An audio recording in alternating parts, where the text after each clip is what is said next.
Probably the most famous chunk of vibranium in the world is Captain America's shield. This is kind of ironic because out of all the vibranium inventions we've seen, this one is by far the most simplistic. Instead of using the most versatile substance on Earth to create a weapon, secure his flying car, or build an Iron Man suit before his son, Howard Stark made the questionable decision to turn it into a simple shield. Even he knew it wasn't his best work when Steve was trying out various cap shields. No, that's just a prototype. What's it made of? Vibranium. Despite the shield's simplistic nature, it has proven to be a very useful weapon. As Spider-Man was quick to point out, the shield holds no regard for the laws of physics. You can easily clear a room with it by bouncing it off of walls and people until it returns right to your hands. More than that though, it has proven to be the most powerful ideological symbol in the MCU, one that Steve Rogers, John Walker, and now Sam Wilson have all struggled with.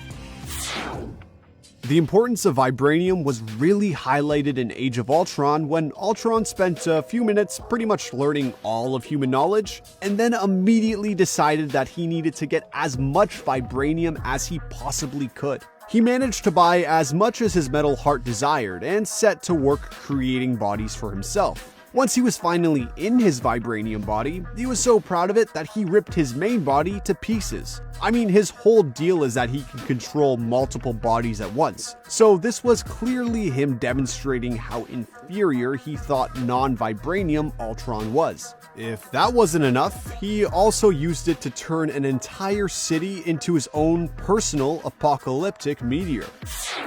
As far as vibranium android designs go, the one for Vision is so much better than Ultron. While the Mind Stone definitely gave him an advantage, Vision was still one of the strongest Avengers, capable of flying, moving through objects, and firing powerful energy blasts. None of this was enough to save him from Thanos' impossibly strong, vibranium-crushing fingers though. Ultimately, his vibranium body was considered more valuable than he was. After Thanos took him out, Sword took custody of his body, ignoring his choices because the vibranium was worth way too much to care about an android's last wishes. I cannot allow you to take $3 billion worth of vibranium just to put it in the ground. This worked out for him in the end because they were able to figure out how to resurrect him, albeit without all the emotions and memories. Okay, maybe it didn't work out for him in the end. If there's any one character who is most associated with vibranium, it's the Black Panther. While multiple heroes use vibranium, or are made out of it, no one utilizes it with the style that T'Challa does. His first suit may not have had any bells and whistles to it, but when you have Panther superpowers and an indestructible suit with razor-sharp claws, you can see why he thought he didn't need more. Luckily, his sister had a lot more imagination. Shuri gave T'Challa a serious upgrade with nanotech that could be easily concealed within seconds and the ability to store kinetic energy to release in an epic surge of power. Delete that footage. It's incredibly sad that we'll never get to see what Shuri had in store for her brother's inevitable upgrade in Black Panther 2. That being said, if Shuri does end up donning the late King's costume, you just know she's gonna load it up with more vibranium gadgets than we've ever seen. Seeing as literally all vibranium on Earth comes from the meteor that crashed into Wakanda centuries ago, the Wakandans have utilized it in every level of their society. This ranges from high-tech train systems, a holographic generator capable of hiding their entire country, and flying cars. Not only that, but it appears to feature heavily in their jewelry, piercings, and possibly even their clothings as well. The Kimoyo beads are a functional piece of fashion that can operate as a form of communication. They are also able to utilize their tech to do incredible things like take over cars from thousands of miles away. As the series progresses with more movie sequels and spin-off TV shows, we'll likely see dozens of vibranium inventions in the next decade or so. It's no surprise that Wakandans have utilized vibranium in their weaponry. I mean, it's likely that the first ever usage of vibranium was a spear or sword of some kind. The Wakandans were able to secure their land so well that they remained a secret for centuries. I feel like the only way to pull that off is by having a significant weapon superiority. From there, they have upgraded significantly with gauntlets that could fire energy blasts, capes capable of creating force fields, and the Talon fighters, which which are likely the most powerful aircraft on the planet. That being said, the weapon that's my favorite is undeniably the armored rhinos. I mean, once you've covered a war rhino with vibranium plating, is there even a way to upgrade it? That's just a 10 out of 10 idea.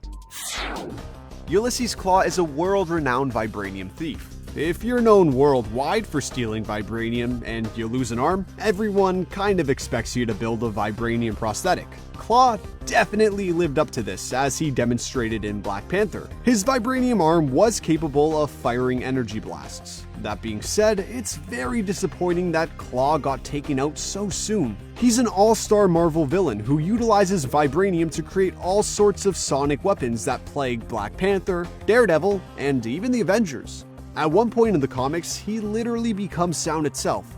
I'm not even sure how that works, but it's sad we'll never get to see the MCU try their hand at it. You might not know this, but vibranium technically made its first appearance in the MCU a lot sooner than you would think. In Iron Man 2, the palladium arc reactor was slowly poisoning Tony Stark. The only way he was able to save his own life was to create a new element using chemistry his father didn't have the technology to make himself. Well, in the novelization for the movie, it explicitly refers to the element as vibranium. In MCU canon, Tony Stark was actually able to make vibranium in a lab and seemingly never used it again, or even told a single person about one of the greatest scientific achievements in human history.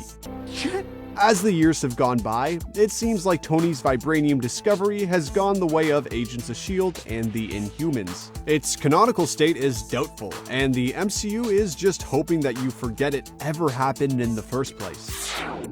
Hydra's Winter Soldier program did everything they could to create the perfect evil Captain America. He had all of Cap's powers, was Cap's brainwashed best friend, and the Hydra costume department made sure to give him a suit that looked like the antithesis to Captain America's colors. The one place they dropped the ball was with his metallic arm. If Captain America is sporting a vibranium shield, you really want the Winter Soldier to have a vibranium arm. While the titanium served him well for most of his life, Iron Man was eventually able to blow it to pieces. That's why it's so satisfying that Shuri was able to give Bucky the vibranium fist he truly deserved. She didn't exactly tell him that there was a secret switch that immediately turned it off though. Apparently, she let all of the Dora Milaje know just in case they ever needed to make it clear in a fight that his friendship with Wakanda was done in the most dramatic way possible. I don't know exactly which writer on The Falcon and the Winter Soldier decided that in order to give Sam the coolest wingsuit possible, it had to be made in Wakanda, but well done. His vibranium wings pair perfectly with Cap's shield, often acting as an extension of the shield itself. Shuri also decked out the wings with more gadgets, giving Sam 3 high-powered Red Wing drones that are capable of lifting up a car, despite the fact that they are Lego model sized. I bet Captain America 4 will feature even more vibranium gadgets that our high-flying new Cap will use to take down more bad guys in helicopters. Taking down helicopter-related villainy is where Sam Wilson shines the most.